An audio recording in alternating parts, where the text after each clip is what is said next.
the media to mobilize Nigerians to play their role in government. They tell you that, oh, the queue is too long. And at the end of the day, you elect people you don't want. They get there, they do what they like, you stop, you continue with your part-time grumbling. So play your role. Play the civic duty of the citizen, and you find out that society will change. It's therefore the responsibility of the media to prepare government to develop society, to hold government accountable to the people in accordance with Section 22 of the Nigerian Constitution. It's the duty of the media to mobilize people to perform civic duties. It's the duty of the media to educate people on the values of self-help. Many of us are always talking about what government has not done. And sometimes we forget that the more we complain about what government has not done, the more we short-judge ourselves. So we must also learn to do some self-help activities. In other words, it is the role of the media to keep the people informed on public policies. It is also the role of the media to encourage the government that in citing projects and in carrying out any activities in furtherance of public policy, it is good to know the preferences of the people.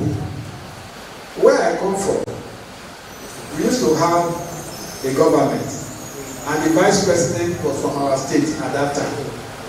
So this vice president went and put a big water reservoir in the village. And so he went and put a big hospital in the village. So the people came together and went to him. So thank you, sir, for building us hospital. We don't want hospital. We don't want to be sick. We want water. So if we have water, we won't be sick. So we won't go to hospital. Now, the meaning of that is that government alone cannot determine the location of projects or the prioritization of projects. You need to know what the people prefer before you begin to give them things. You don't just give them things and then you clap and say, oh, we have opened so many centers. And meanwhile, it is not those centers that the people are looking for. So the media has to let government know the preferences of the people. Which media are we talking about? All media, print media, newspapers and magazines, electronic media, the broadcast media, radio and TV, digital online platforms, social networks, even outdoor physical advertising in public spaces. All of them are media forms. We need all of this media to prepare government to play its role and to mobilize the people to hear what government wants and what the people want. Now, having told us about the media, which we all know, we also need to break it. That media is not one entity. Yes, media is a name for all the forms of media, but there are private media and there are public media. They are different. Today's lecture is on private media. What can the private media do? So first and foremost, we need to know the features of private media. The first is that they are usually independent. They are free from direct government control. And so they focus on revenue through advertisements and subscriptions. They also have diversity of content. They don't just say what the government said, what the minister said, what the prime minister said. But they also say what other people say. They have diversity of content. They also adapt to audience preferences. In other words, private media is flexible. When you go to the public media, they draw a schedule. These are the programs we have. If you like, let the president die. They will be showing those things that they have scheduled. They know everybody is waiting for something else. But if you are in the private media, you just change it. Alright? But if you want to change it in public media, you have to first of all tell the PM, who will tell the MD, who will tell the secretary, who will tell the prime minister, who will tell. So by the time you tell, the event has ended. And that's the difference. The private media is more disposed to investigative journalism. Why? Because they are freer. They are more available to the principles of discretion and initiative. You know, those of us who have managed the public media, sometimes we begin to regret that we don't have to go that way. I remember when I was appointed DGT, and I went there and I saw my staff doing a few things I didn't like. I said, why are you doing this? They said, sorry sir, that's the way we do it. You see? Instead of this is the best way, he said, that's the way we normally do it. I said, why don't you do it? I said, no, we don't used to do it like that. No discretion, no initiative. I didn't say that they are police. What I'm saying is that no initiative, no discretion. What some people call zombie. So, the private media have that advantage. They are more disposed to investigative journalism, and that puts them at a higher level of exposing corruption and inefficiency. So we see that the private media can do quite a lot of good for a country because of their structure and components, the way they operate. Now, does it mean that the private media can solve all our problems? The answer is no. They can do very well, they can do quite a lot for us, but they can't solve all our problems. Why? Because the private media, in search of profit, like sensationalism, is only what brings money that they follow. They are not interested in what is really news, but the item that is paid for. In the process, they shortchange the society by focusing on trivial and primordial sentiments. So, the private media may be great, but it has challenges. For example, it doesn't have enough finances to meet the qualities of materials and resources. Most times, the government even puts huge tariff on media tools and resources. Then, we come to the most difficult challenge in the private media. What is the meaning? What is that thing that is the most difficult? It's ownership control. Ownership control. When you see a journalist, he tells you that the reason why I'm working in the media is because they don't control them. He doesn't know what he's saying. He's saying that government does not control them. Does that mean they don't control them? Where government does not control, does the owner not control? Aha. So there is always somebody controlling. There's always somebody stopping you from doing what you would have loved to do. I remember a brother of mine who had a TV station, and he would just look up and show all of us on one day one item that we all have to watch, whether we like it or not. And what is that item? His daughter is marrying. That will be the only thing on the screen. Because he's the owner. And so he tells his workers, this is what I want. Another problem is poor recruitment and weak deployment of personnel. In the private media, proprietors recruit their relations, whether they are qualified or not. And because they are not qualified, they can't perform well.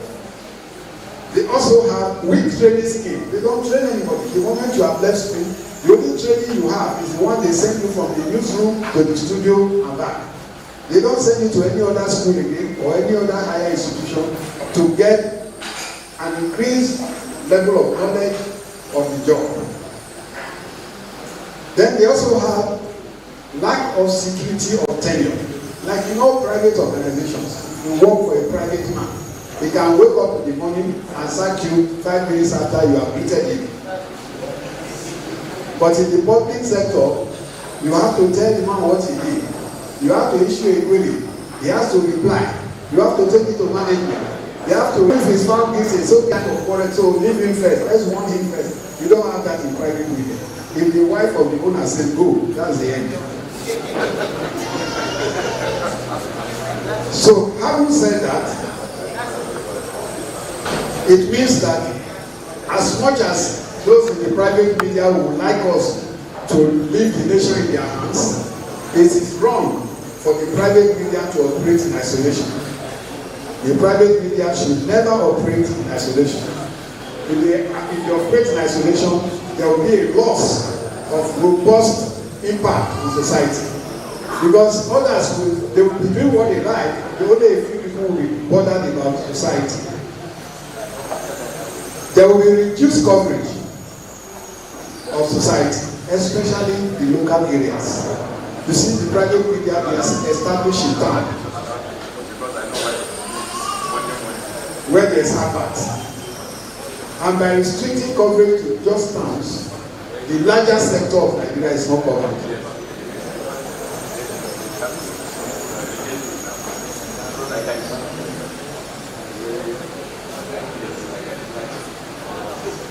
There are many results of media synergy. From what I have said so far, it is good for the media to collaborate with the public media. That is, the private and the public media should work together in the interest of society. No one should work in isolation, under the ground that we have more features than the other. No one has more features than the other. The plus here is another mind of that way. The money that the private media does not have, the public media has it from government annual subvention. So both sides have many strong points that we can use together to ensure that we move ahead. So I would like to therefore suggest that the private and public media should work together. They should try to use self-help, that is self-regulation, to safeguard press freedom. Because that is what is missing in our society. Press freedom is not there. But if the media can work together, you will find that they will be able to use self-regulation to improve the system. If they work together, they will diversify revenue sources and attain financial stability. If they work together, they will strengthen fact-checking to improve ethical journalism. They need to work together to combat misinformation and thereby increase media literacy. The private and the public media need to be partners with reputable organizations, the NGOs and development agencies. The media, both private and public, need to embrace digital tools. And this was where I started this lecture. We are in the age of technology.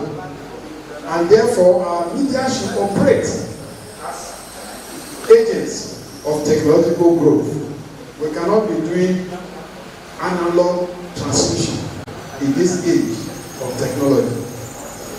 Again, if they work together, they can encourage management to provide and prioritize worker motivation. Now, what are some of the take-home points I think you should have? I think we should embrace new tactics. The first is that adversarial journalism is no longer as efficacious as it was during the dictatorship. For example, during the colonial rule, the media were doing adversarial journalism. By that I mean the journalism by which you attack the leader, always on the attack. That was how we were able to gain independence. It works because the media were fighting foreigners and they were all together. But today, the government of the day is the government of the people. And so you cannot use the same strategy you use in fighting colonial masters to fight democrats, no matter the shortcomings. So it is now time for our media to embrace communication for development. Bring out communication that can enable society to develop. Focus on communication for development or development communication. It is a better thing to do than adversarial journalism. I am not saying that adversarial journalism must stop. I am saying that journalism should not be an attack. Rather, it should be an opportunity to draw attention to what is wrong, so that what is wrong can be done and corrected. That aspect of adversarialism is still okay, but we must know that our country needs to develop, so we must prioritize development communication.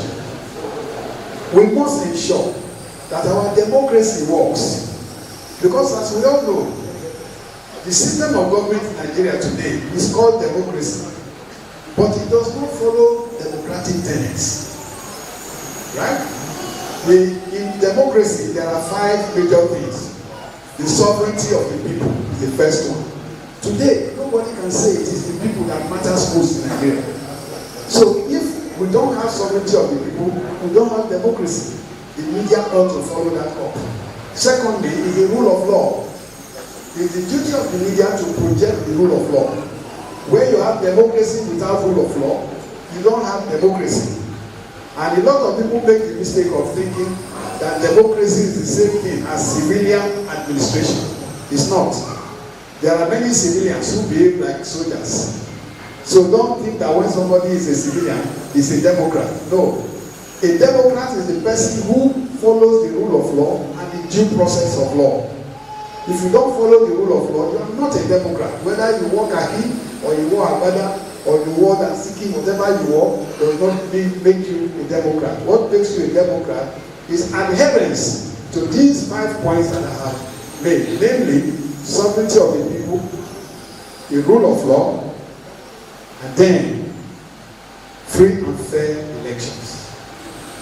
Free and fair elections. You know, if you listen to the citation, you would have heard that I was the spokesperson of the Electoral Commission that conducted the June 12, 1993 presidential election. I was actually the person that was stopped from continuing to display the results in 1993. And I know what that meant. And we know how that took us back. As we are trying to come back again to being a nation state, the so-called Democrats are not following free and fair elections. During the rule of Jonathan administration, the governance forum was trying to elect a leader.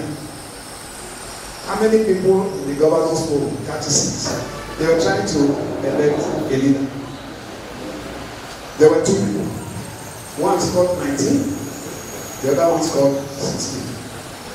One abstained. The government now sent a letter of congratulations to the man who scored 16. Yes, that's happened in this country. Just an election of 36 people, we couldn't get it right. We couldn't get it right. So you can imagine what happens now. Some of you were at many polling stations during the last elections and other elections. And you come to the polling booth. You were there when they counted. There were 35 voters.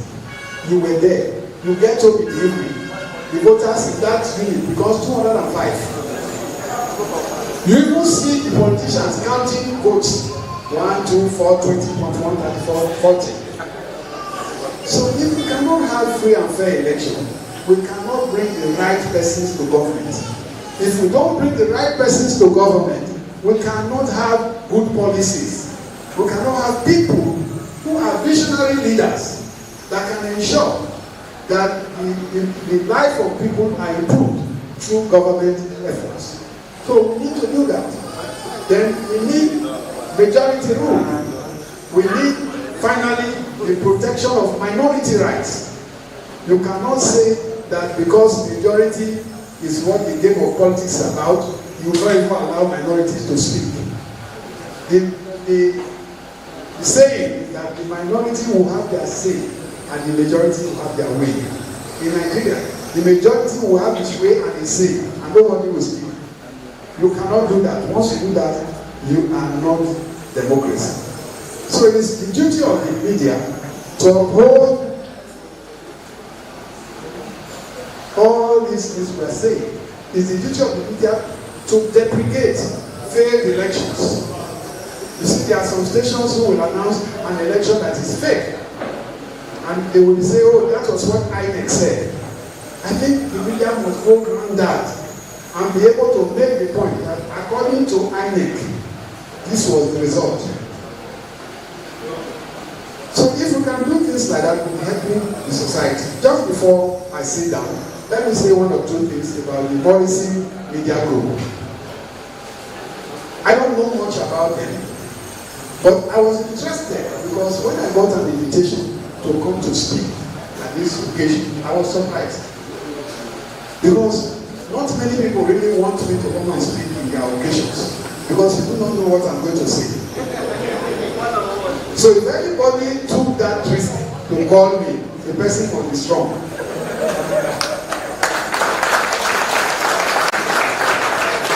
So that was my first reaction to the invitation by Dr.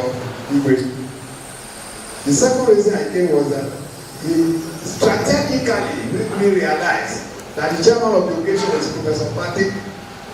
He knows when I see that name, I said, okay, this must be a serious issue. So I think that the Maurison Group has visionary leadership. They know what to do.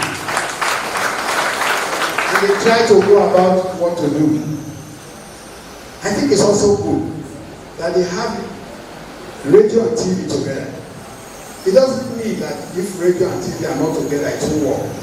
The advantages of having radio and TV together, the first and most important, is that you have only one board. When you have only one board, you are not going to have too much trouble. Because the trouble in broadcasting is the role of the board. The politicians who come onto the board distract completely away from the activities of the organization. So if you have your board members, the better. But if you have 17 board members for TV, 18 for radio, then you are the one that is inviting problem for yourself. Let me say finally that it is not whether you have radio and TV together that is the issue. It's not whether you have one radio and then separate another person has TV. No. What matters is how you manage the organization. You need to manage the organization because broadcasting is a non-stop, continuous venture. It doesn't stop. Right? And it has so many events that are interrelated. Take the news, for example. The man who goes to report is different from the editor. The man editor is different from the caster. The caster is different from the engineer. And so on and so forth. All of these people have to work together. The capacity and ability to coordinate the activities of these interrelated groups is what makes an organization viable. Sometimes we even ignore those things that we think are little. For example, you have a standby generator, and so you have a plant attendant. He's there, it's not important, it's just a plant attendant. Then the man slips away and they take the light. And because he has slept away, the station is off air. Yet you say it's not important. You see the importance. There must be an opportunity to ensure that nothing stops your transmission. If something can stop your transmission, that thing is important. So how do you ensure that your coordination is going well? By employing motivation. You must motivate your workers. Right? I'm sure we have many intellectuals here. You know the activities of Robert Maslow, the man who invented the hierarchy of needs. Alright? Good. So what I'm saying about Maslow is not about motivation, it's about his argument that the best motivation is when you give a man or a worker what he needs, not when you increase salary. No. There are some people who don't want to increase salary. There are some people that the increase of salary might even put in more problem. So look out for what a man needs and use it. And so you follow the 5 hierarchical steps of Maslow. We talk about basic needs before you go to social needs, before you go to the higher needs, and before you go to the highest needs, where people can now completely demonstrate their potentials. So you must motivate people properly. When you motivate people properly, they work well for you, and you begin to gain advantage. So I am advising my brother, the management of Maurison, that worker motivation is a priority and must be taken seriously, especially in the media. Why? Because the media is the only profession in Nigeria that is poorly paid. Not only poorly paid, the pay does not come on time. Right? Not only that, the people work every day of the week. They are not like civil servants who go to work Monday to Friday, and Saturday and Sunday they are off. So if you have people in the private media, you must be prepared to pay them according to their work, and not to begin to think that you can lord it over the staff. So the personnel of an organization is the most important element in that organization. If you don't motivate your staff, you will not have efficiency, you will not have increased productivity, and you will not have collaboration and cooperation that can ensure that the organization survives over time. Thank you very much.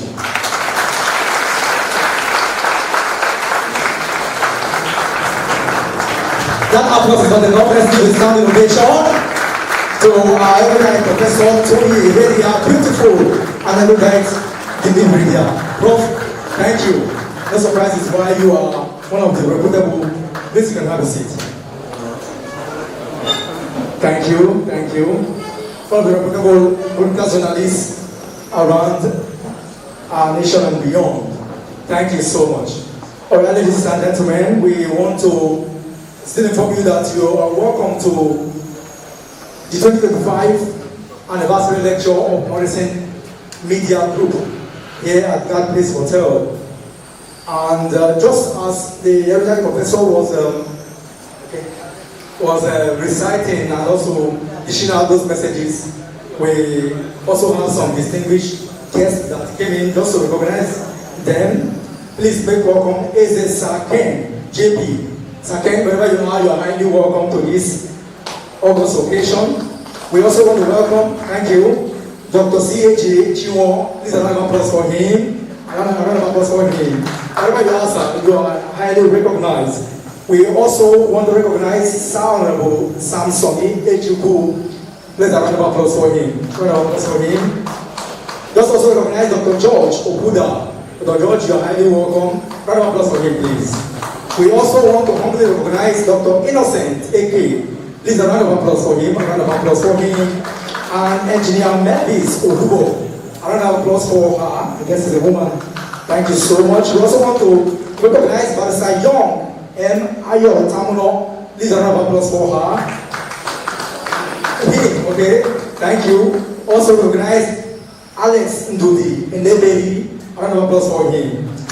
And Professor Barigon. Professor Barigon, please wherever you are, a round of applause for him, please. A round of applause. And Professor R.N. Amadi, you're highly welcome. Same for Dr. Jogo Justice. You all are welcome to this anniversary lecture. God bless you. All right. Thank you, Mr. MC. Don't take over my role as chairman. Distinguished ladies and gentlemen, thank you profoundly for your attention while Professor Tony was presenting this paper. Can you please once again give him a round of applause? Thank you, Professor Media, for your very profound, very thought-provoking, as well as engaging lecture. I will not attempt to summarize the presentation at this point. I want us to take a little break and listen to my brother, the dear Vice Chancellor, who has a very good relationship with communication and media studies in this country. He is one of those that from the beginning of the unbundling of mass communication established a faculty of communication in his university, University of Toronto. He's a friend to the media and someone that is committed in promoting the ideals of media studies in this country.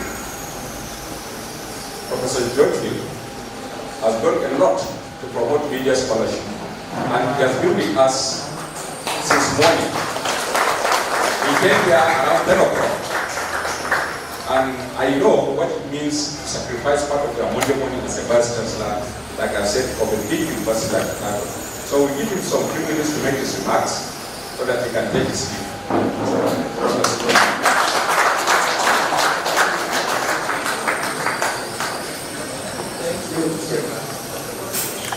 The chairman of this very wonderful event, my dear brother Vice Chancellor, the keynote speaker, Professor Tony Media, somebody I've known since when I was a child, and when I saw him today, I told him, sir, it's the greatest pleasure for me that I've seen you face to face. All these years I've known him, I've not seen him face to face. Yes, today is the first day I'm meeting him face to face. and it's an honor to me. Let me also thank the chairman of this media family, that is Dr. Chinyere Igwe. When he invited me, I looked at the letter. I would have been here ordinarily because of him. When I also saw two names, Professor Tony Radia and Professor Omapasi, I said, no work will keep me in the university. I must stop. I must stop. Because the chairman of today's event, Professor Omapasi, has so much interest in communication and media studies. In fact, he has facilitated for my university many equipments, facilities to make communication and media studies successful. I will tell you one thing. Some give the equipment, they tell you the thing is in Abuja, send transport, Prof, ensure that I was in the University of Ghana when they delivered a trailer load of equipment to say, this report, this new faculty I've established, I'm supporting you. I've used my contact to get people all over the world to do this for you. Thank you very much. Having said that, I want to congratulate the Maurison Media Group for this 2025 anniversary election. Most importantly, for bringing Tony Radia to Port Harcourt. Chairman of the group, you did very well. I want to say that the University of Port Harcourt is one of the first universities that unbundled Faculty of Humanities. When we saw what was happening in communication and media space, we said, no, we cannot continue to allow communication and media to remain just like, I don't know how to describe it, in humanities. This is a whole world of difference. And so it didn't take me time to go through the necessary required procedures through Senate, our council, and everything, and got the Faculty of Communication and Media established in the University of Port Harcourt. A lot of universities are still struggling to how to get it, but we got it. And since we got that, believe me, the media space, computer space is open in the University of Port Harcourt. And these people there, the faculty and students, are doing marvelously well. Now, I want to thank the media, public or private, for all what they are doing. The university requires more collaboration with you. Collaboration in what? One, capacity development. The faculty members there, some, they are academics anyway, but there is also need for you to know what happens practically on the field. And then for my students, it is only when you also come to tell them what happens on the field that we can produce total graduates. That graduate that is ready for industry. And so I want to say that the University of Port Harcourt is ready to collaborate more with public and private media for the purpose of ensuring that our students in the University of Port Harcourt are exposed firsthand to what happens in the communication and media space. And then finally, I want to say that, today, everybody is knowledgeable in everything. I'm a medical doctor, but all of you here, I'm sure you're all doctors. If there's any problem, any ailment you have, you can even prefer treatment. Why? Because internet is there, technology, everybody goes everywhere. The same thing with communication and media. Why am I saying this? There must be appropriate gatekeeping. There must be appropriate gatekeeping. Gatekeeping is very, very key. Because if you don't do appropriate gatekeeping, then you will now know what is wrong, what is and what is that. And that will not be good for any organization. With this very few words, I want to congratulate the chairman of Maurison Group for this wonderful anniversary event. I'm bringing all these people here. It shows that the man has capacity. Capacity chairman, thank you very much.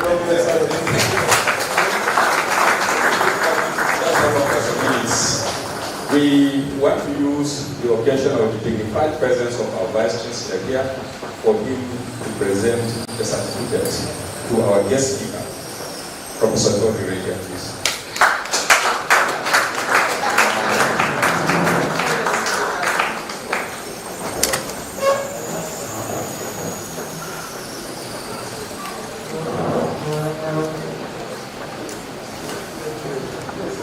sir. It's indeed a very big privilege for me to do this. Now I want to capture this momentum. Because I have to get bragging rights in this. If you say it's easy, then come and get your thing. Ladies and gentlemen, on behalf wait.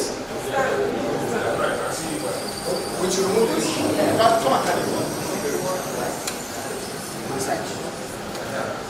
Okay, on behalf of the Maurison Media Group, which is a very big conglomerate, I've seen a lot of things we do. Maurison Media Academy, which so many things, on behalf of all of them. I am presenting this certificate of appreciation to certify that Professor Tony Radia, OON, FNGE, FNIM, FSPSP, NIPR, was the keynote speaker at Maurison Media Group 2025 anniversary lecture with the theme, Imperative of Private Broadcast Media in Sustainable Development. Sir, instead of to tell you that you have insightful knowledge, analysis, and contributions greatly enrich the discussions today, providing valuable perspectives that enhance this program's success. We truly appreciate your engagement and we look forward to collaborating with you in the future. Congratulations, sir.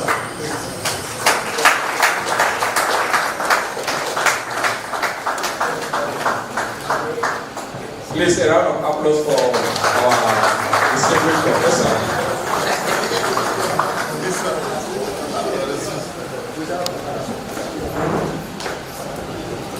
The VC, sir. VC, we are joining you after the event. Distinguished ladies and gentlemen, we have had a lecture from Professor Radia, and let me just use some few sentences try to summarize the entire discussions. The issues are very clear. Whether private or public broadcasting, the challenges are clear. With the advent of the internet and the revolution in information and communication technologies, and rise in political pressures, rise of new owners, all sorts of crimes and violent situations all over the world, so challenges are just quite clear. Apart from the remarkable developments that all these have brought, there are also 5 key things we need to know. 1, challenge of funding, challenge of technology, challenge of content, challenge of credibility, and challenge of freedom and safety or operational issues, in addition to the rise of new owners and all of that. By the time you break each of these challenges, you can write volumes and volumes of books. And these are the areas that our broadcast organizations are struggling with, for them to be able to do what we call the 4 R's in broadcasting: reach, revenue, reputation, relevance, and resilience. These are what should guide any manager in the broadcast business today, not only in Nigeria but globally. How do you extend your reach in dollars? How do you gain revenue? The strategies are also multiple and very, very clear in the new era using digital technology. How do you build reputation so that you are not caught up in all of these things of disinformation, misinformation, malinformation, fake news, hate speech, rumor mongering, and all of that, so that you can become a credible media where truthfulness, relevance, dynamism, and professionalism manifest. These are the things, and I'm sure he has been able to summarize them beautifully well. So, Professor Radia, we thank you, but I'm sure the biggest thank will go to Dr. Ibe, the chairman of the Maurison Group, that has thought of organizing a series of lectures on an annual basis without stop. For you to be able to sustain the spirit and the quality of this lecture, it means you have some element of intellectual bent as well as the spirit of promoting not just your business, but also engaging with the larger community on the relevance of your media organization to be proved. So we thank you for creating this platform. We thank you for bringing us from all over the country. Another indication that you are a cosmopolitan fellow who thinks internationally, nationally, even if you are acting locally. So we thank you for the opportunity and we thank you and your staff. Now, we have opportunity for Q&A, but before then, let's take the panel discussions. Then after that, we can combine the Q&A. Some of the questions can go to the guest speaker, they will go to even the chairman of the company, or to me as the chairman of the occasion, or to the panelists individually. Wherever you think your question can be properly addressed, don't fail to do that. Just note the question and wait. So let's now call on the panel discussants to please come here. Who are going to set the stage for us? So let me invite Chief Honorable Author Alako. Chief Author, is he here with us, please? Okay. Next, we have Dr. Marco White, a colleague. Then Dr. Mikwende Lawrence Dike. Dr. Dike. Then Opaka Dokubo.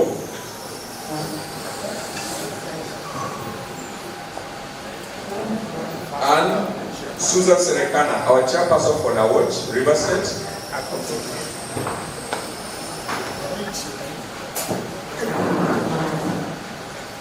Who's going to be your moderator? Who is the moderator? Do we have a moderator or not? No problem, I will do that.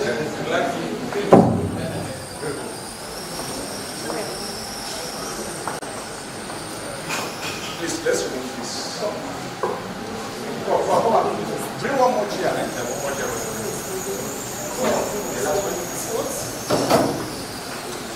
I'm just going to carry it.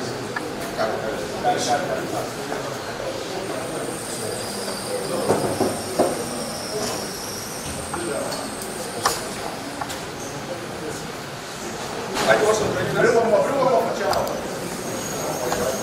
Bring that one.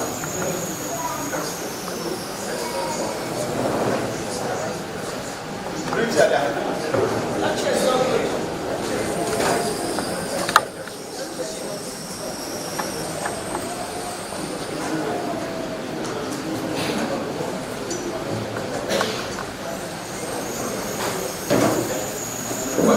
Can start before I get a chair.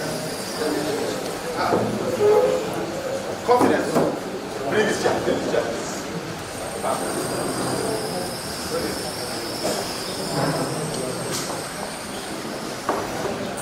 Distinguished ladies and gentlemen, please let us your attention for some minutes. We won't take much of your time. And from the eminent scholars line and speakers line up here, I'm sure we are going to get some value for the time we are going to spare. So,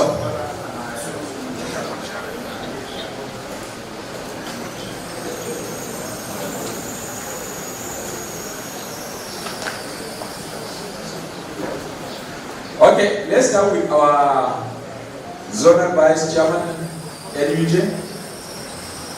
You have listened to the lecture, and you are also an active participant in the media landscape. What is your current assessment of the performance of the broadcast media, particularly the private broadcast media, in current Nigeria's democratic space? Mr. Chairman, thank you very much. Maybe we take 2 minutes for the first draft. Thank you very much.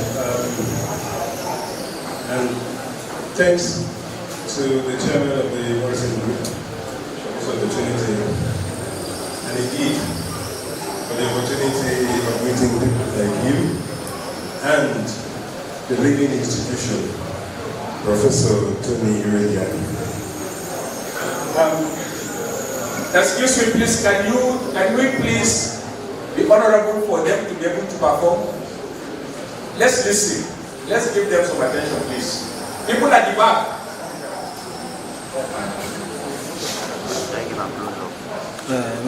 Let's have some studio silence, please. Let me also take the opportunity to congratulate Maurison for their ability to survive the very harsh conditions under which we operate in this country. But this long, having come this far, we're confident that truly. Thank you very much. Having said so, I think the coming of the private media, especially private broadcasting in Nigeria, is a blessing to the country. I'm not sure anybody will dispute that. Like the keynote speaker said, time was when all of us endured a situation where you had no choice but to sit back and only deal with whatever comes out of the government on the circle. But time came when the private broadcast media was introduced, and today we have Nigerians have the latitude and the freedom to listen to and to watch whatever they choose, and also contribute to discussions that have national implications more freely. And okay, thank you, Vice Chairman. Let's go to the NAWOD chairperson. NAWOD, one of the key issues, please, people at the back, can you please have some silence so that we can have a meaningful engagement here? People at the back, please. NAWOD, one of the key issues raised by Professor Aurelia is the issue of motivation for staff. What is your own assessment as a union leader of the level of motivation that exists in the broadcast industry for the professionals that are daily employed to keep the system going? Our professors in the house, our leaders, colleagues, and invited dignitaries, guests invited here. Well, my assessment on that is looking at what the professor just spoke about, motivation. I would say it is a fact. Even while he was talking, I was there please concurring with his points, because I know what is going on out there when it comes to the issue of motivation, especially in the private media house. So what he said is actually the issue, one of the major challenges that is also confronting them. But why I'm saying the major is because if they are not being well taken care of, there is the issue that the challenge that they will be forced to look outside, thereby compromising their editorial content. And you know what that means. Once the editorial content is being compromised, it means that you put yourself into the news and trying to please whoever that have already given you that. So it's a major issue and a big challenge to the private media, even to the public too, not only the private, the public too, but it's most like the professor already talked about. If you lord over them, they will leave. Our chairperson, in summary, no, you don't hand over your microphone yet. When we talk of motivation, we talk of safety of the professionals who work in the system. And we have what we call psychological safety, physical safety, economic safety, social safety, gender safety, digital safety. Which of these safeties do you think is not sufficiently catered for in our broadcast industry? Is it psychological safety, physical safety, or economic safety, or digital safety, or gender safety? Yes, for you. is not sufficiently catered for? It's the aspect of the economic sector. Good. Yeah. Okay, you are from the University of Port Harcourt, and how has your new curriculum been able to accommodate some of these emerging challenges in the broadcast industry? Okay, Mr. Chairman, let me seek your permission to make some observation and correction so that we can get with this knowledge. Last year during the National Advertising Conference, the National Orientation Meeting did say that the national anthem, the first standard of the national anthem becomes the national anthem. The last standard is the national prayer. So when we're taking national anthem, don't need to take the three standards. The first standard is national anthem, and the last is the national prayer. I just felt I should make this clarification. Noted. Yeah, thank you for reminding us. Thank you. Thank you. Let me say that I'm also a beneficiary of the private broadcasting initiative. I work with dark communication under AIT before. That was the reporter, producer, and presenter at the point. And I want to add that, based on the question that you asked, that the curriculum of my universities, as it is essentially now, and part of the change to face reality of time. And I can submit here that, like what the Vice Chancellor said, some of our lecturers, some of the teachers of mass communication, only have some industry experience. Some don't have industry. What of the content of the curriculum itself? Yes, well, the content of the curriculum, maybe after the onboarding of mass communication and what they have on ground, I've seen a lot of improvement based on the specializations of onboarding of mass communication department. The curriculum as it is now, there is a need and improvement. But the area that we're going to focus on is the manpower to be able to deliver the curriculum where it is. We need to actually produce graduates based on industry expectation and demand. That's essentially what I saw in that curriculum. I also want to observe, like I said, that some of our colleagues, I also remember the time we had outstanding curriculum in Lagos, who were there. I also made a submission that it's also about time for lecturers to also do sabbatical in the industry. It wasn't necessarily with great universities to in collaboration with the industry to be able to have new skills or skills and be able to improve their curriculum. Okay, let's go to Professor Harcourt. Now, what is the level of engagement or collaboration between the industry and the class? All right, thank you very much. First, let me thank the guest lecturer again. Prof, if you permit me, sir, let me speak a bit about what you just said now by getting to what you asked me. In fact, I think they can go side by side. I think that with the new systems we have now, it makes that collaboration a lot easier. If you remember before now, in communication, they didn't have this CWAs program where students are allowed to get into the industry, learn what's going on there. But now it's incorporated in the new curriculum, which also helps them have that time and gown relationship. Now, talking about the level of engagement, he has mentioned something. You're talking about training the trainer, so to speak, where the trainer should allow to do be in the industry to do their sabbatical. There's nothing stopping lecturers doing sabbaticals in the industry. It's just that most of them don't want to do that because they are unable to pay them.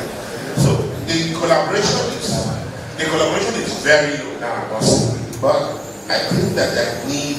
Luckily, the Prof has told us here that it's willing and open. In fact, I just had a discussion with that. We need to follow him up on that and see how the industry and the town and gown can meet at some point. The collaboration is not something we should be talking about now, but I think that we can get better. Okay, thank you very much. I have had the opportunity of chairing the committee that abandoned mass communication in this country.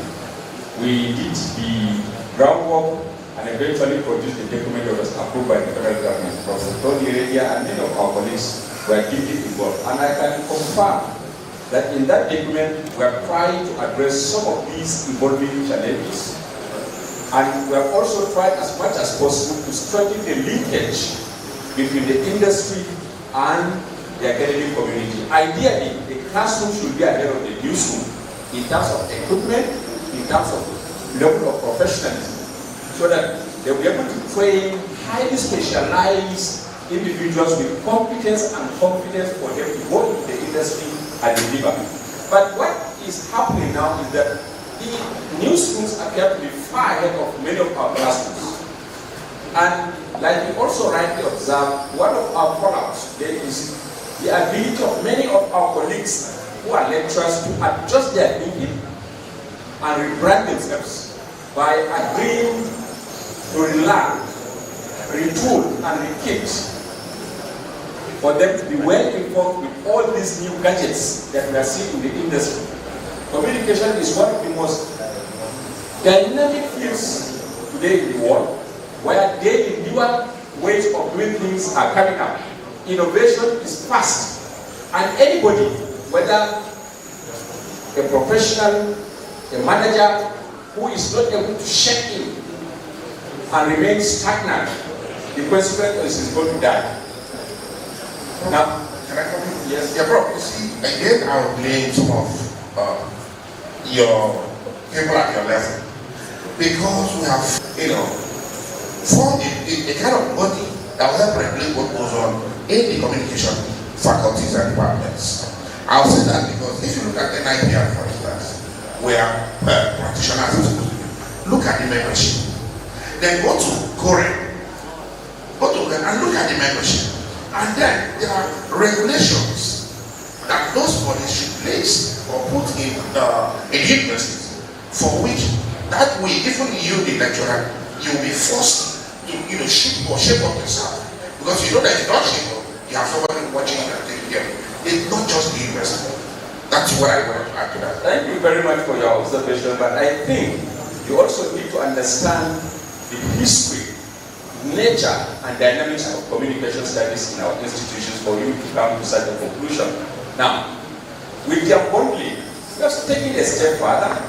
In the past, it used to be just 1 degree, BSc Mass Comm, but today we have 8 new degrees: BSc Journalism, BSc Broadcasting, BSc Development Communication, BSc Public Relations, BSc Advertising, BSc Strategic Communication, BSc Film and Multimedia Communication, and BSc Information and Media Studies. You could see how we are trying as much as possible to create windows of specialization so that there could be easier ways of maintaining some kind of regulation in what we do in the industry. If I have to give you the history of professionalism in the Nigerian media industry, it will take another long 1 hour. And that will also explain why we are slow and steady in establishing regulatory mechanisms. So we can discuss that outside, and you can have a better understanding. But for now, let's see what we can achieve with all these new degrees that we have drawn in the form of mass communication that used to be in our universities. Now, NUJ. To what extent is the NUJ able to promote, protect, and project the integrity as well as the freedom of professionals in the media industry?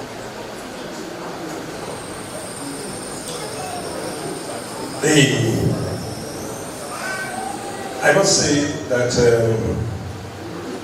it is one job that that's a responsibility of all of us. I know that as we speak, a lot of the privately owned media houses find it difficult to have chapels to allow their members, our members, to unionize. And that is a big challenge. When Professor was talking, he talked about the challenges of the privately owned media and the challenges you have in also the publicly owned media. And for me, the cure for both of them is the NUJ. I work in the public, I work with the type newspapers.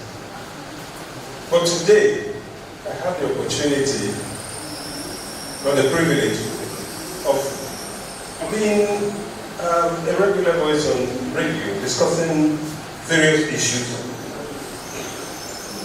on national, that has to do with our country and our state, running issues. Now, when I speak there, some of the things I'm able to speak or talk about in those discussions. So what is the NUJ doing to promote safety and also motivate staff in these broadcast media organizations? What particular steps have you people taken? All we are doing is trying to engage with the media ownership, like you said. It is easier for us in the publicly owned media houses to engage with management, as it were. A student once said to me, "Sir, even though I'm studying mass communication, but I'm not willing and ready to practice in any of the media houses." Because for him, being a journalist is like signing treaty with poverty for the rest of your life. And he's not willing to do that. Is it the correct assessment? I think we heard the professor when he said that the least paid job, or the least paid professionals in Nigeria are journalists. Which means that is very true. So being a journalist is like signing treaty with poverty. But what I need to tell you about this is that on the platform of the NUJ, you have opportunities to actually improve yourself. As we speak, I know somebody who ought to be here, the Deputy Vice President of the NUJ, as we speak, is in the United States. Not from her medium, but on the platform of the union. Okay, That allows you to develop yourself, add value to yourself, and then you can fly. But leaving it up to your organization since we are talking about is very difficult. Have you taken any specific presence of NUJ in our private broadcast media organizations? Exactly, we are doing that, and even particularly for Maurison, we are pushing and continually pushing to ensure that they properly unionized. As we speak, it is ongoing, and I wish them to facilitate that process. Thank you. Madam Nawaj, what is the level of gender safety for our female colleagues in the broadcast industry? Our women are always know that they are the front line when it comes to news and anything in society. Right now, their role, Their level of safety. yeah, their level of, They are the department for them, giving them their news. yeah, their level of safety. Harassment is to follow. Well, as I will speak now, like their level of safety is not guaranteed because NUJ does not have an insurance, for its members, which I know that is one of those things that looking at the profession as NUJ, most times we discuss these issues and we feel it's a big challenge for us. So that way is not, their safety is not guaranteed, especially when they are out there for news or especially during election period. Because I remember the time I was covering INEC and I encountered an issue.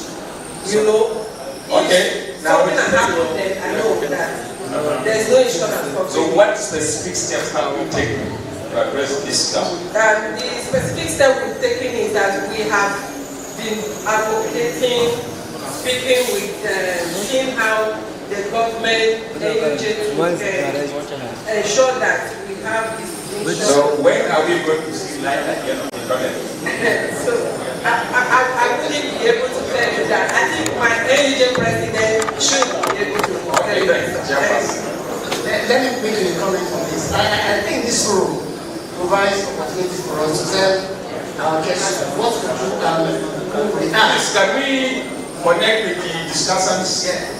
What we do and who we are. I also to encourage people younger ones who probably want to take career in proud to be one, and I want to say that I'm doing very well in the marketing of it. But let me now digress a little bit and say, add a voice to what you said. I think that the trading on the energy is always active when there's election. That's when I see energy becomes so active. I've not seen any coordinated, organized program any day for members of the campaign. Because if I work for, like I said, the private business, I was BIC, and in the event where there is maybe accident, the action, a situation, the union are not able to take into cognizance the fact that the welfare of these members should be of paramount. So the education, if I don't know, because I'm no longer there, but if there's something we are not trying. In all honesty, the media houses are not trying.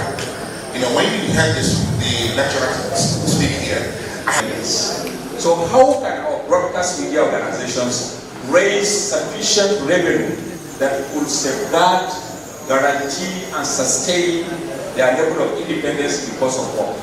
All right, first and foremost, I think that there are a few things that media houses, both private and public, especially private, need to do to be able to sustain themselves.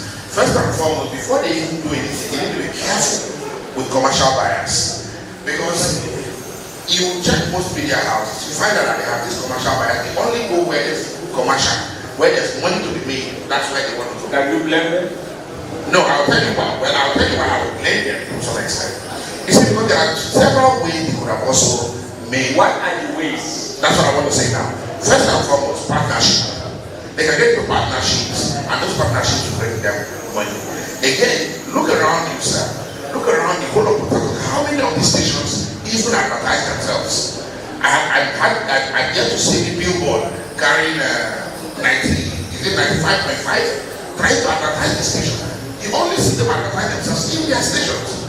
Now, if you get into, for instance, intermediate film that we used to see in those days when Prof was there, the copyright down. Are you aware with the advent of the internet, there are so many private owners that are operating online, and there are so many influencers that are now competing on the platforms for the little available advert revenue that will go to broadcasting. Oh yes, but the sky is wide enough for us to fly. Let's go. Thank you very much, sir. Thank you very much. Yes, thank you very much for this question. The Nigerian advertising was, as it is today, is 605.5 billion. As it is today, the question will ask themselves, how much does media have for all this? What of those monies go to digital? The big tech. Yes, they go to big tech. Now, how do we make money, sir? And it's continue to remain there. I want to use my experience. I was producer of Kakaki and Target. I want to make money on that program. Every guest that comes should be able to be a platform to generate revenue. Whether we like it or not, sir, the private media house will continue to commercialize news to make money. From the beginning, they were set for profit making. So they were not set as charity houses. Yes. So they will continue to commercialize. No. Okay, madam, your last word, please. The last one, like our professor talked about while he was presenting his lecture, that the private media and the government media must collaborate together. Now, they must collaborate together to look for a way to seek for funds and be able to promote their own activities as well, promote the government. So if you are in a private media house and you know I'm in the government media house, I have more access to the government to get you into that. That's collaboration. That way we can do it together. Unlike today, what I see the scenario is that the private media house see themselves as more. Please, can we have some silence so that we are just rounding up? We know you are tired already. The private media house today sees themselves as more closer to the government, even than those who are in the government. Now let's take the last contribution. Well, regarding how to make some money, regarding how broadcast institutions can make some more money, I think they need to have more reach. A lot of what we have, a lot of them are concentrated within the urban areas. Outside the urban areas, you don't get to. Within River State, I'm sure, if you get to maybe 3, 4, 5 miles away from Port Harcourt, it will be difficult to get to hear which FM. And that is the problem. So if the more you are able to reach, I'm sure the more you are going to have clientele as well, or listenership, and then you can attract people to the station and make more money. Finally, your station can train you. This is to the young ones. Your station can train you, but you also have another level of opportunity at the union that can develop you in various ways. I can mention a lot of people, and I'm sure the chairman knows that I'm senator. He was a contemporary. He was president of the NUJ. NUJ gave me a platform to move. You have people like Smart today. In Rivers State here, I've just mentioned somebody who is already abroad. So please give them the opportunity, give them the platform, and let them develop themselves and add value to your station. And I'm sure that way you will also gain a lot. Thank you to distinguished panelists, distinguished ladies and gentlemen from the contributions here. Some points are clear. It is not about establishing media organizations or radio or TV houses, but the issue of sustenance is the greatest challenge now. And the ways or strategies are clear. One, we have to invest in technology, we have to invest in capacity, we must diversify, we must collaborate, and we must understand our audiences as well as the dynamics of our areas of operations. If not, we shall continue to wallow with complaints and operate without satisfying the changing needs of our diverse audiences. We thank you for your attention, and we thank Maurison Media Group for giving us the opportunity to come and share some of our thoughts with you. Good afternoon. Mr. Chairman, before the panelists leave, let's appreciate them through the years of certificate of participation. Chairman, sir. All right, we only want to appreciate the following discussants. We have, this is Dr. Akot White. Dr. Akot, a friend from Roots. This is a certificate of appreciation from the Maurison Media Group for your active and valuable contribution in the course of this anniversary lecture. We have Dr. Lawrence Dike. Dr. Lawrence Dike from Uniport. This is a certificate of appreciation from the Maurison Group to tell you that they are happy with what you have said here and the contributions you have been making in the industry. And please keep on doing what is good for the promotion of broadcasting, not only in Rivers but all over Nigeria. Thank you very much. We have Mrs. Susan Serika. This time you should be the chairman to do the president. Okay. Yeah, this is Susan Serika. This is from Maurison Media Group, certificate of appreciation as a panelist in the Maurison Media Group 2025 Ambassador Lecture. Congratulations. A round of applause, please. A round of applause. And then we have Obaka Dokubo. Certificate of appreciation to Obaka Dokubo for being a panelist at the Maurison Media Group 2025 Ambassador Lecture. Congratulations. A round of applause, please. Thank you. Thank you.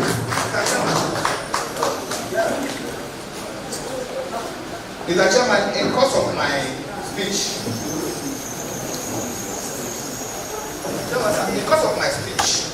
my welcome address, I didn't mention two names.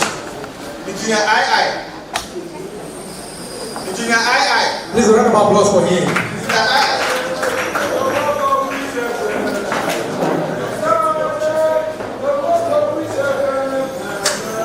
Please, as he's coming, a round of applause for him.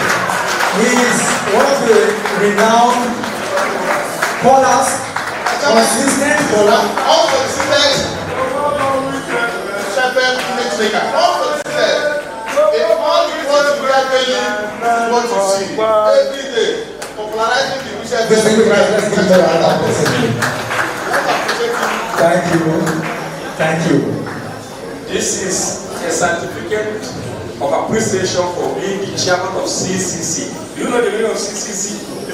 Chairman Committee of Concerned Citizens. So this is to appreciate you and to urge you to continue to do more and be a voice for the voiceless. Wish everyone will always be there for you. Congratulations. The next person, Nande Wampo, advice so because, Mr. Chairman, sir, this man is the highest caller to whichever program in River State. In about 7 years of existence, this is the highest caller. We're a technological organization, so we have data of those who call us. He has called more than everybody. As I speak, I can say that this man has called us nearly 1 million times on our program.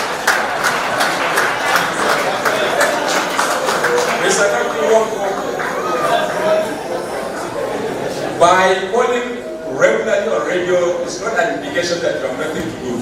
Yes. Or you have nothing more useful to do with your time. But it is an indication that you really care. And for us in Maurison Media Group, we are also celebrating you. They say success as many fathers, failure is an offer. So we are appreciating the success that you have been able to make out of all that you have been doing and promoting not only yourself but also promoting the name of our radio station. Please don't get tired. Continue to do more, and wherever you see something, say something.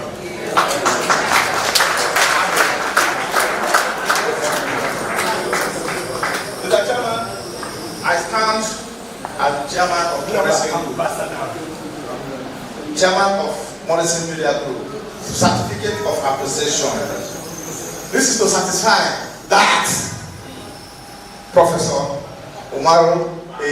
Bat was the chairman of Maurison Media Group 2025 anniversary lecture. This is an indefatigable chairman. He's a very solid president whom we are well pleased, and therefore on behalf of the group present this certificate to our chairman for a very hard-working effort made to ensure the success of Please round of applause for our chairman of the 2025 anniversary lecture. Thank you.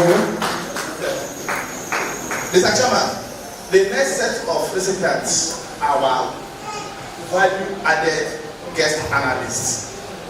Mr. Chairman, which FM is a 247 radio, and in that 247 we have 98% of our program having color in.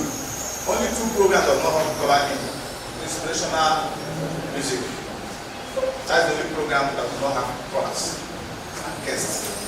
Just play music to raise your level of inspiration so that you can be with your maker. Mr. Chairman, sir, to appreciate those people who have done this wonderful thing to us, we also issue them certificate of appreciation. As we speak, as a digital driven company, to their mail and WhatsApp number, our team are sending their certificates. As we speak, if you started presenting this certificate, they are sending their certificate. So if you check your platform, your WhatsApp, your email, you will see your certificate. So we appreciate all of you very, very well. We do know that as you work hard and bring yourself in the forefront, like in the II, who is the highest scholar, and advice not because who is the sole image maker, will bring you out in our next anniversary lecture. Thank you very much, Mr. Chairman. Thank you, the bigger chairman. He is the chairman of the entire, I am the chairman of this function. Now we go to Q&A. Straight comments, short questions, and very impactful one, please. Okay, demanding why, please. Just a minute. All right, distinguished guests, just to inform us that there are some of our dignitaries that walked in while our discussions were on by the panelists, and so we make welcome Comrade Boma Wariboy, the Acting Secretary, Nigerian Union of Journalists, Rivers State Council. Please, wherever you are, round of applause. Thank you. Chief Samuel Okori, Chairman, Ezen Council of Indigo, Rivers and Bayelsa State. Please, round of applause for him. Thank you so much. You're highly recognized. We also want to recognize and welcome Chief Ambassador Mrs. Ifeoma Kanu Ada Ndi Orioma Indigo. You're highly welcome. A round of applause for her. Thank you. We also want to recognize Nicholas Obiaho, Pastor Samuel Ajayi, and Representative, Rep. Emmanuel Deya. You are highly recognized. Thank you. Please, a round of applause for all of them. And to every of our followers and listeners, please just inform you that this program is live on YouTube via Atlantic Television Network. That's our channel, Atlantic Television Network. You can watch this live on YouTube. God bless you. Okay, thank you very much. Please. Yes, sir. Please introduce yourself and straight to the question, or if it's a comment, make it sharp, short, and sweet. Good afternoon, ladies and gentlemen. I think I'm happy to be here because I've always been part of this organization. As a chairman, with all due respect, mine is a little comment. Protection of professionals in the media industry. When the guest lecturer was making his speech, something drew my attention. The issue of assistant governor's election. 36 persons went for election. One person had 19, the other person had 16. And the journalist will be compelled to lower the integrity of his profession, having been aware that this is what actually transpired in that election. And then he still went national or private television or radio station and announced a congratulatory message to the man who lost. What the credibility of the profession is at stake here now. The issue is, what is the mechanism put in place in case the journalist say, sir, with due respect, I won't announce this. Instead, take your job. What is the mechanism put in place to protect such a journalist in order to sustain the credibility of information being given out to the masses? Thank you very much. Vice President, this question is for you. Next question, please, so he will respond at the end. Let's take the questions first. Any other question or comment? Yes, sir.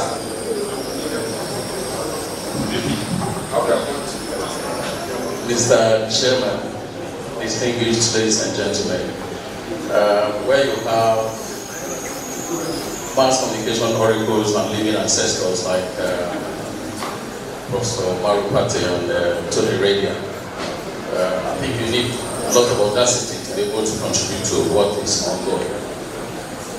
I want to talk about adversarial contribution, adversarial journalism that the keynote speaker talked about. However, I think you made a non-committal statement by saying that it's not as if that would not be, it's not called for again. It's still effective. This is the only country where monkeys, pythons, swallow. This is the only country where the living dead in cemeteries hide money in the cemeteries. Because if money is in the cemetery, it means it's from the dead. And then you have pythons. And in Nigeria, these pythons or monkeys that swallow money, we don't do as much as pursue them, not to talk of killing them. And we hear so much about this. I think that is adversarial journalism, activist journalism, advocacy journalism that will rise to talk about issues like this. Because since we heard about money being swallowed by monkeys, I hope you are not giving another paper. Sir? You are not representing another. No, I'm not, sir.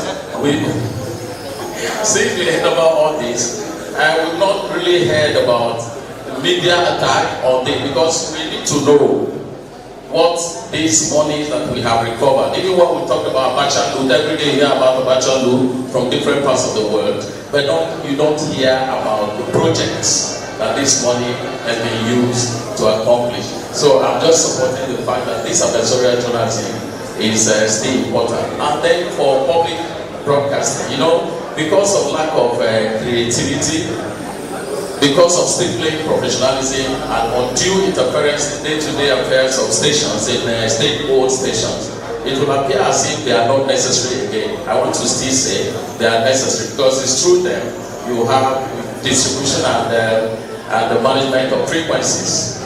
Otherwise, we will have jamming of frequencies here and there, especially when contiguous stations are almost on the same wavelength. So I support what the speakers said. Thank you very much. Yeah. I hope you note that this is the era of disruptions in almost everything you can think of. And this is also the era of assault on truth. I will not go further than that. Yes, we have one person at the back. Please make it short and snappy.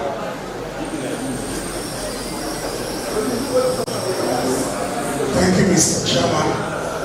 I am Israel Daniel. My concern about some of the presentation here today is from the panel discussion when you were asking what are the measures that have been taken to protect the female journalists. And with the response that came out from there simply means there are no workable things for now. And I will still boil that down to people presenting false reports on what they have actually seen firsthand happen. Why? They are trying to protect themselves from maybe those persons they are trying to review what is going on for. Now, what measures can be taken to protect those that sees the truth and want to say the truth just the way it is? As journalists, what measures should be taken immediately? Because what is happening in Rivers State, to be precise where we are, we know the truth, but we can't say because there are no protection for those persons that are willing to say what is really going on. So that is my question. Okay, Professor Tony Radia, for your attention, he is talking about professionalism and risk management in reporting tensions and very serious political issues. How can he sustain his professionalism at the same time handle the risks involved in telling the truth? Any other question finally? Okay, yes. Please make it snappy.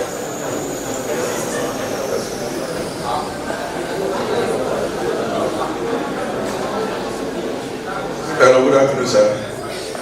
My name is Goodluck Edafe. I want to ask, in several countries, we have what we call state morality. State morality. That is to say, a level of a standard of morality that every individual in the country must conform to. Why is it that in Nigeria we don't have state morality? Two, why is it that the media in Nigeria is not promoting state morality? Because in Nigeria, we individually will live the way we like, not bothering whether it is a uniform behavior that anyone who deviates from that can say this is an abnormal behavior. Why is it like that in Nigeria? Professor Tony Radia, for your attention, the questions are for you. Okay, finally, okay, last two questions. This hand. The man in white, okay, and the zonal. Let's take the last three. The man in white, the one you are passing, you don't want to escape it. Thank you very much, Prof, for giving me opportunity to really raise a question that requires attention to address as an urgent matter. I'm Reverend Dr. Eze Omaga. Coming from the perspective of management, in fact, it's a great excitement and opportunity for me to be in this anniversary celebration. I have been speaking and presenting messages, marriage and counseling in this radio station for a number of years. And when this invitation was extended to me, what is the question, sir? So the question I have in mind is looking at the status of Nigerian economy as a nation that works on mixed economy, and the imperative of sustainability is paramount importance in our nation. When you were advocating here, there was a silent view that was touchy. That calls for attention. Sometimes jobs in Nigerians, especially those working in private sectors, are not protected because announcement can lead to termination of job and all the rest of it. So now, we are able to discover that the government sector, the government alone cannot fund some institutions. So what we are saying now is what measures should be put in place to protect information and communication and other variables in innovation. Thank you, sir. As I hope Professor will listen. Yes, thank you very much. The market group, and then the last one, ZDNTA.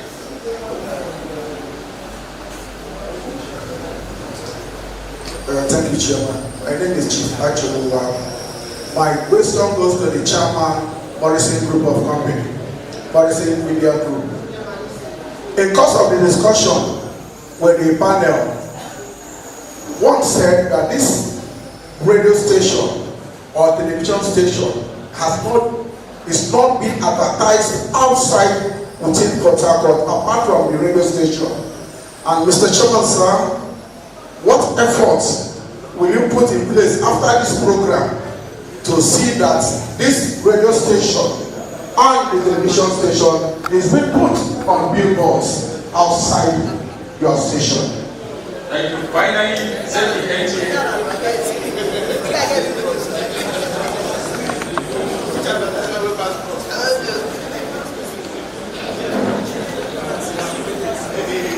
Thank you very much, sir. Mine is actually not a question but a contribution. You talked about motivation. And motivation for me shouldn't always be money. The fact that you send me out and you give me the boldness to go out should be a greater motivation. Sometimes you send a staff out and he does the reportage and the reporting is coming back on something that probably somebody is not happy with. And the person comes back to you. But you were aware when he went out. So the fact that you can stay behind him and say yes, he did the right thing because you were aware, that for me is a greater motivation. Thank you very much. Thank you very much, Zedi. But like we said, yes, it's good to motivate the fellow to be courageous, active, and go to the field. But the common saying is that there is no romance without finance. Very simple. If you want the man to be in love with his job, you must also give something to support that interest. Okay, thank you very much. Now let's take responses to the question. Chairman, Donald Chairman.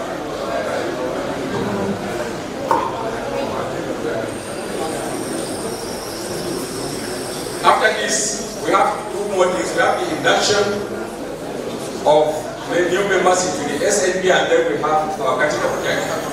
So please. First and foremost, let me say that the Nigerian Union of Journalists and UJ has the capacity to protect its members. Any day, any time. Is it protecting? Yes, we are. The second thing is that it is good that the ownership, we're talking about ownership here now, and the chairman is here. When Dr. Bigwele said what he said the people that asked him the question, what is happening to our equipment, is management. They don't even care about the human being they had sent to go cover an event for the station. So that is where... And you just did something. Thank you very much. Let's go to Dr. Radia. Dr. Radia. Professor Radia, sorry.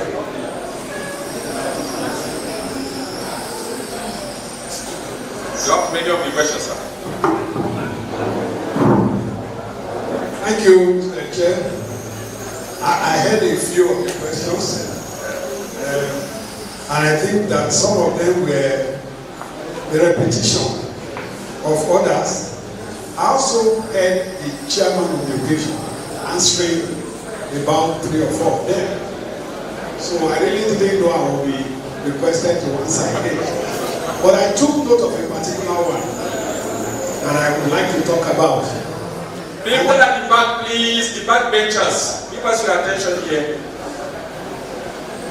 And that has to do with the question of how do you maintain management along with professionalism? Because in the middle of it, you may be sacked while you are trying to do professional things, which was asked from here. Now, let's look at it from this angle. Who is the person in question? If the person in question is a staff, what the staff needs to do is to follow professional.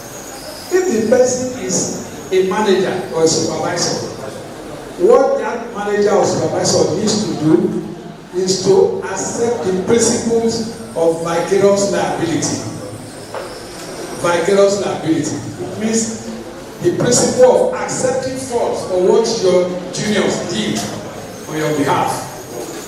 I'm not going to talk much about it, but tell you a story that happened to me.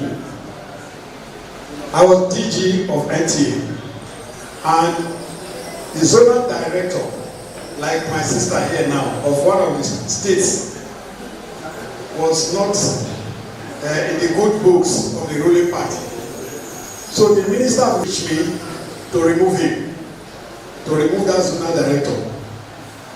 Because according to him, the man was covering opposition parties. So the minister came and said, the president says, remove zonal director X. So I said, what did he do? He said, well, this is what he did, this is what he did, this is what he did. They didn't say that you and I should discuss it. They said, remove him. Alright? Which was clear directive. So I said, okay, no problem. So I took the paper, called the zonal director in question and said, such and such and such and such, what happened? He told me the story. Then I sought audience with the president. I went straight to the president and I told the president, I've come to beg him for a favor. He said, what is it? I said, one of my staff went to an event and did exactly what I said he should do. You now say I should remove him. How do I start to do the function all the time, helping people? I never did that.